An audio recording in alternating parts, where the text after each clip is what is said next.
Muchas gracias, señor presidente. Voy a hablar en representación de los concejales de la bancada de los concejales Helio Nieves, Álvaro Argote. El concejal Carrillo tiene una posición distinta a la mayoría de la bancada.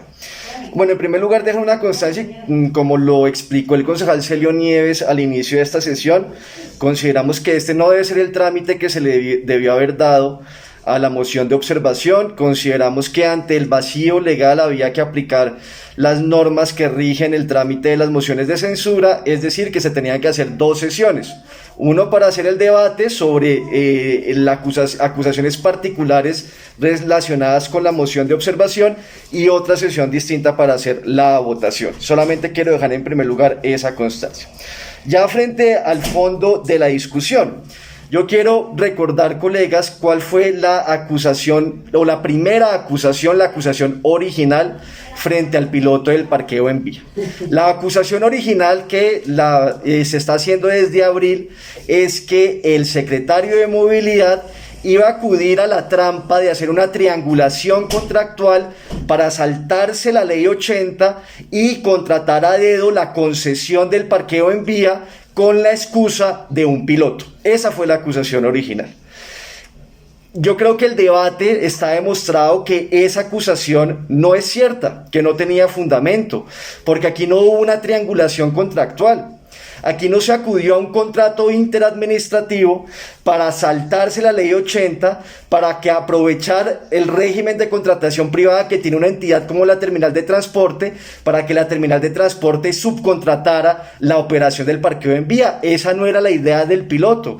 Y no era la idea porque todas las pruebas demostraban que lo que se iba a hacer con el piloto era que la terminal como entidad pública operara un piloto de parqueo en vía. No lo iba a subcontratar. Lo que iba a contratar con una entidad privada era la provisión de tecnología, de parquímetros para operar eso. ¿Por qué? Porque la terminal no lo tenía. Ustedes recordarán, colegas, que yo también era citante de ese debate. A mí me llamó mucho la atención esa triangulación contractual, que fue la que acudía muchas veces la administración de Enrique Peñalosa, como por ejemplo para contratar los estudios del metro elevado. ¿Cómo hizo la administración de Peñalosa para contratar los estudios del metro elevado? Aprovechó un convenio interadministrativo que había firmado Petro con la Financiera de Desarrollo Nacional y le dijo a la Financiera de Desarrollo Nacional: contrate usted los estudios del metro elevado. Claro, la Financiera de Desarrollo Nacional, como se rige por el derecho privado, los contrató a dedo, como se le dio la gana, sin cumplir con la ley 80. En este caso, la terminal no iba a subcontratar. Ahí están todas las respuestas que nos dieron. Lo que iba a contratar la terminal era la provisión de una tecnología para que la terminal como entidad pública operara el piloto del parqueo en vía. Eso no es una triangulación contractual como la que acudía la administración de Peñalosa para, por ejemplo, contratar los estudios del metro elevado. Eso es un cambio, o ese piloto como estaba concebido incluso implicaba un cambio frente a lo que implicaba una concesión o privatizar el parqueo en vía, porque iba a ser operado por una entidad pública. Solamente que esa entidad pública, como no tenía cierta tecnología, pues tenía que contratarla con un proveedor privado que es un proveedor tecnológico. Ahí está la gran diferencia. Por eso es que aquí, concejal Martín Rivera, no hay una triangulación contractual. Porque aquí lo que se tenía era aprovechar un convenio interadministrativo para que una entidad pública como la terminal operara, y esa terminal no iba a entregarle, no iba a subcontratar la operación con una entidad privada. Eso es una diferencia sustancial, y por eso en este caso no se desvirtúa la naturaleza de un contrato interadministrativo. Frente a esto, también entonces quiero resaltar algo que para el Polo es bien importante, y es el cambio en el modelo de privatización de las rentas públicas. Nosotros siempre hemos planteado que uno de los grandes problemas de Bogotá es que el modelo de ciudad ha sido la privatización de servicios, de la provisión de servicios y bienes públicos.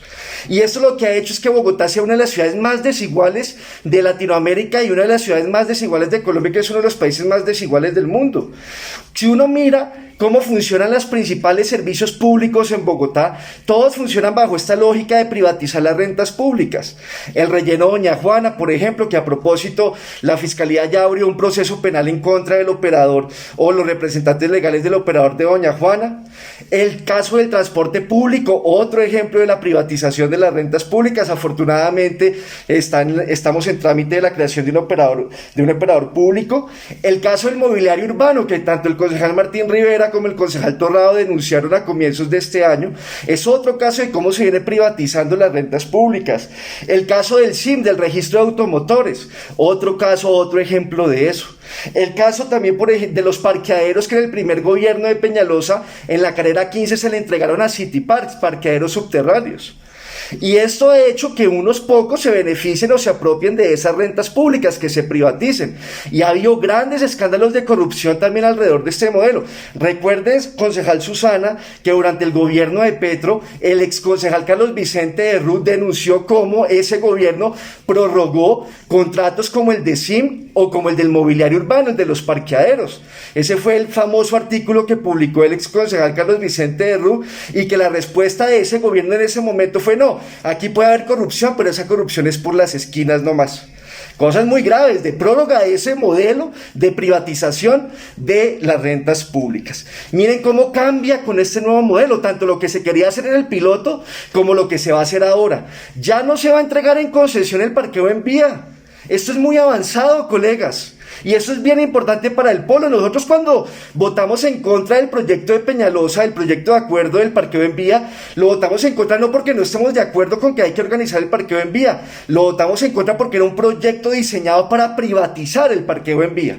Y ahora, tanto como estaba concebido en el piloto como con el nuevo modelo que anunciaron antes del debate desde la administración distrital, ya no se va a privatizar el parqueo en vía, lo va a asumir una entidad pública como lo es la terminal de transportes de Bogotá. Eso es positivo, y no solamente es positivo, es un cambio bien importante frente a las concepciones de privatizar las rentas públicas que el polo acompaña.